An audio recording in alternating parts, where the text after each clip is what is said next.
పట్నం జీవీఎంసీ పరిధిలో పనిచేస్తున్న వెటర్నరీ కార్మికులు హెల్త్ అలవెన్స్ ఇవ్వాలని జీవీఎంసీ ప్రధాన కార్యాలయం వద్ద వినూత్న నిరసన కార్యక్రమం చేపట్టారు. పారిశుద్ధ్యం, మలేరియా కార్మికులతో పాటు పబ్లిక్ హెల్త్ సెక్షన్ లో పనిచేస్తున్న తమకు కూడా హెల్త్ అలవెన్స్ ఇవ్వాలని పశువులు, కుక్కల, పందులు, పాములతో వచ్చి జీవీఎంసీ వద్ద ప్రదర్శించి నిరసన వ్యక్తం చేశారు. జీవీఎంసీ పరిధిలో పశువులు, కుక్కలు, పందులు, పాములు పట్టడం, కుక్కలకు ఏబీసీ ఆపరేషన్ చేయడం ద్వారా తమకు అనేక ఆరోగ్య సమస్యలు వస్తున్నాయని జీవీఎంసీ వెటర్నరీ కార్మికులు అంటున్నారు. ప్రస్తుతం తమకు 13,000 రూపాయలు వేతనం మాత్రమే వస్తుందని ఆవేదన వ్యక్తం చేశారు. అనారోగ్య సమస్యలు రావడంతో కనీస జీతాలతో జీవనం ఎంతో కష్టంగా ఉందని అంటున్నారు. హెల్త్ అలవెన్స్ 6,000 వచ్చినట్లయితే తమకు కొంత ఆర్థిక భరోసా ఉంటుందని తెలిపారు.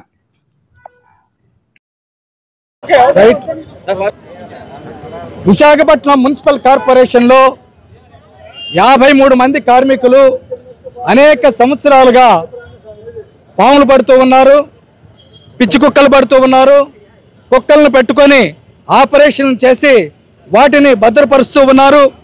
అలాగే పశువులను కూడా పట్టుకుంటూ ఉన్నారు. ప్రమాదకరమైనటువంటి పరిస్థితుల్లో వాళ్ళు విశాఖ పౌరుల యొక్క ప్రాణాలని కాపాడుతూ వస్తూ ఉన్నారు.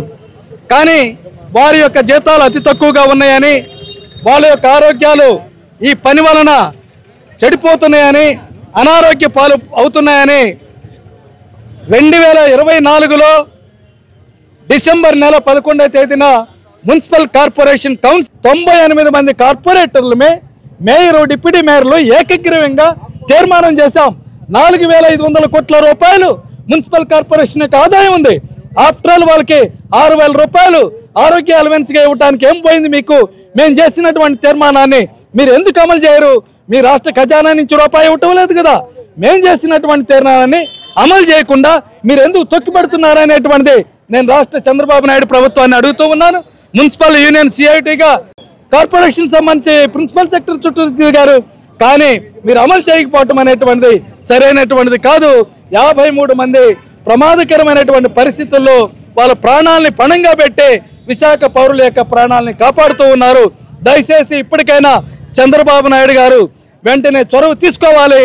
అలాగే విశాఖ మేయర్ గారు వెంటనే ప్రిన్సిపల్ సెక్రటరీ గారిని కలిసి తక్షణమే 6,000 రూపాయల హెల్త్ అలవెన్స్ పెంచేలాగా 53 మంది కార్మికుల యొక్క ఆరోగ్యాల్ని, వాళ్ళ కుటుంబాలని సంరక్షణ చూడాల్సినటువంటి బాధ్యత కూడా మనం ఉందని వారికి సవినయంగా విజ్ఞప్తి చేస్తున్నాము. ఇప్పుడు ఈరోజు పాములతోటి, అలాగే కుక్కలతోటి, పందులతోటి, గేదెలతోటి ఎందుకు ప్రదర్శన చేయాల్సినటువంటి స్థితి మీరు ఎందుకు కల్పించారని నేను అడుగుతూ ఉన్నాను. ఇది సరైనటువంటిది కాదు. మీది వాళ్ళ యొక్క కుటుంబాల యొక్క జీవితాలతోటి మీరు ఆటలాడుకోవటం అనేటువంటి సరైనది కాదు.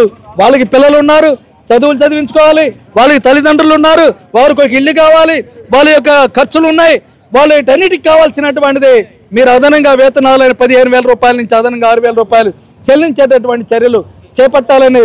ఎంత 6,000 అంటే అది పెద్ద లెక్కే ఉంది. 53,000కి ఒక పార్కులో 2-3 కోట్ల రూపాయలు దిగమింగేస్తున్నారు. ఒక రోడ్డు వేస్తే 1 కోటి రూపాయలు తినేస్తున్నారు. ఒక కాంట్రాక్ట్ తీసుకొని గుర్రాల పార్కులో 6 కోట్ల రూపాయలు తినేశారు. అలాగే G20 పేరు మీద 80 కోట్ల రూపాయలు తినేశారు. వాళ్ళకి 6,000 రూపాయలు ఇవ్వటం మీకు సాధ్యం కాదా? కోట్ల రూపాయలు దిగమింగేస్తున్నారు. విశాఖపట్నం యొక్క పౌరుల యొక్క సొమ్ముని వాళ్ళు ఇచ్చేటటువంటి ఆస్తి పన్ను, చెత్త పన్ను, నీటి పన్ను, డ్రైనేజ్ పన్ను, లేకపోతే